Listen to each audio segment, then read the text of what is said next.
하나님의 말씀은 사무엘상 18장 10절에서 19절 말씀입니다. 그 이튿날 하나님께서 부리시는 악령이 사울에게 힘있게 내림에 그가 집 안에서 정신없이 떠들어대므로 다윗이 평일과 같이 손으로 수금을 타는데 그때에 사울의 손에 창이 있는지라 그가 스스로 이르기를 내가 다윗을 벽에 박으리라 하고 사울이 그 창을 던졌으나 다윗이 그의 앞에서 2번 피하였더라. 여호와께서 사울을 떠나 다윗과 함께 계심으로 사울이 그를 두려워한지라. 그러므로 사울이 그를 자기 곁에서 떠나게 하고 그를 천부장으로 삼음에 그가 백성 앞에 출입하며 다윗이 그의 모든 일을 지혜롭게 행하니라. 여호와께서 그와 함께 계시니라.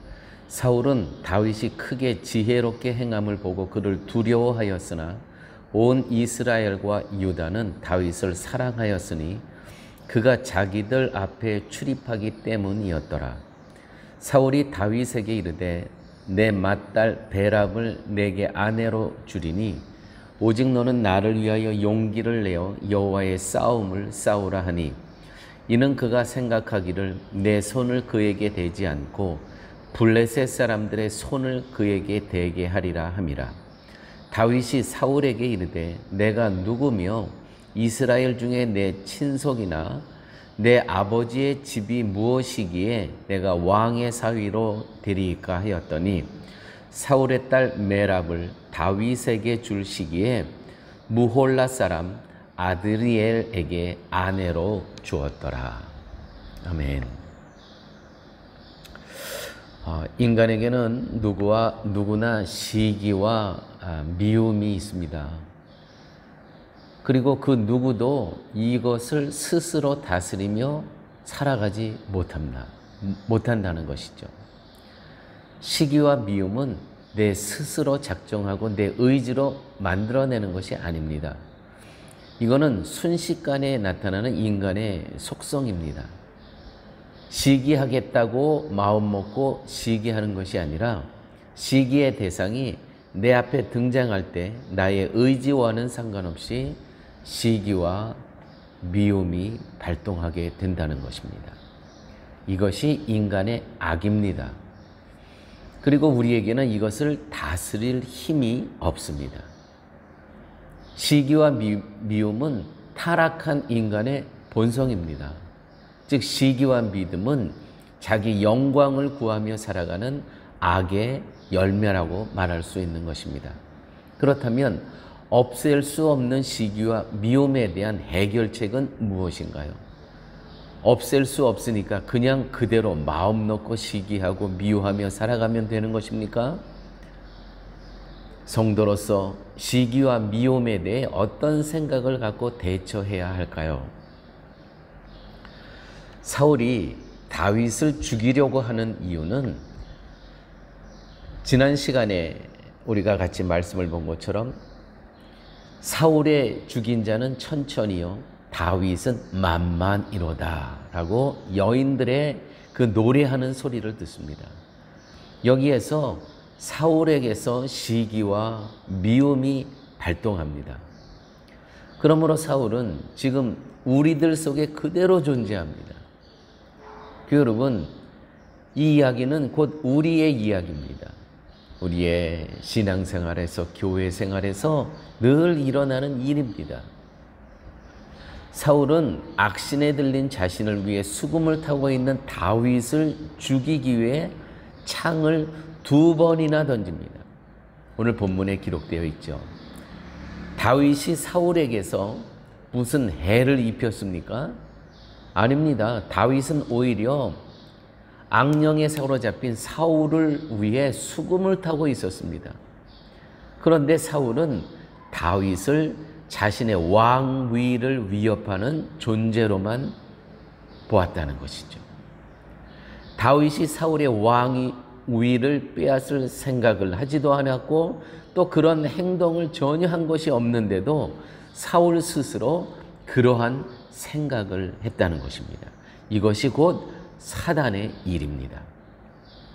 상대방이 나에게 미움과 시기를 준 것이 아니라 내 스스로 미움과 시기를 만들어내고 있다는 것이죠. 이것이 타락한 인간의 본성이라는 것입니다. 여러분, 본성대로 사시겠습니까? 아니면 성령의 다스림 속에서 살아가시겠습니까? 교회 생활을 하게 되면 그런 경우를 자주 봅니다. 분명히 한쪽에서는 저 사람을 시기하고 미워합니다. 그게 보여요. 근데 저쪽 사람은 이 지금 시기하고 미워하는 이 사람에 대해서 어떤 해코지를 한다든가 그러한 행동한 게 없거든요.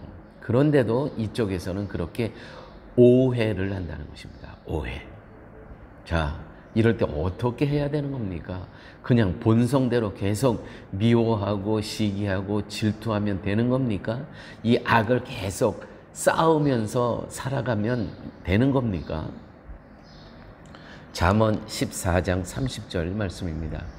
마음의 화평은 육신의 생명이나 시기는 뼈의 썩음이니라. 그렇습니다. 그게 시기와 질투와 미움이 병이 된다는 거예요. 병. 이건 너무 성경에서 저희들에게 너무 적나라한 그 진실을 이야기해 주고 있습니다. 그것이 우리에게 병이 된다는 게 아니요. 그래서 무서운 것입니다. 또한 베드로전서 2장 1절의 말씀입니다. 그러므로 모든 악독과 모든 괴휼과 외식과 시기와 모든 비방하는 말을 버리고 갓난 아이들같이 순전하고 신령한 젖을 사모하라. 신령한 젖을 사모한다는 것은 무엇입니까? 말씀이신 그리스도를 그분이 어떻게 살아왔 이 땅에 오셔서 살아오셨는가? 너 말씀 자체이신 그리스도, 또 그리스도께서 어떤 말씀을 하셨는가?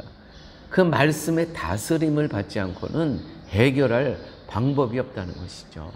그래서 우리는 늘 말씀으로 샤워를 하고 말씀의 옷을 입고 말씀의 검을 갖고 우리는 이 땅의 삶을 살아가야 된다는 것이죠.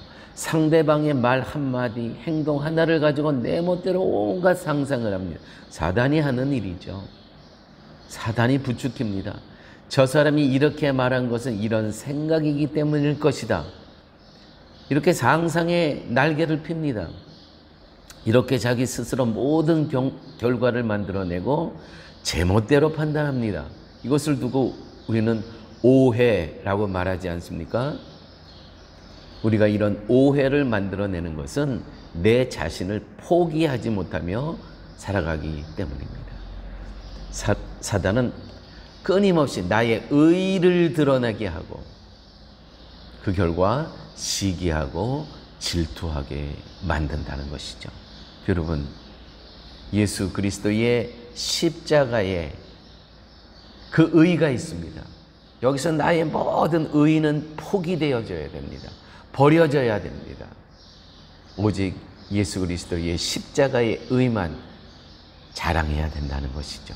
아버지 하나님, 오늘도 말씀 가운데 저희 안에 사울이 있음을 발견하게 하여 주심을 감사합니다.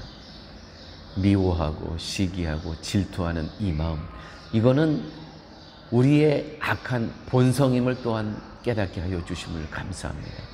본성대로 살 것인가, 성령의 다스림 안에 살 것인가, 오늘 하루도 고민하고 말씀 안에 답을 찾는 그러한 복된 하루 되게 하여 주시옵소서. 마음의 화평은 육신의 생명이나 시기는 뼈의 썩음이니라. 예수님 이름으로 기도드렸습니다. 아멘.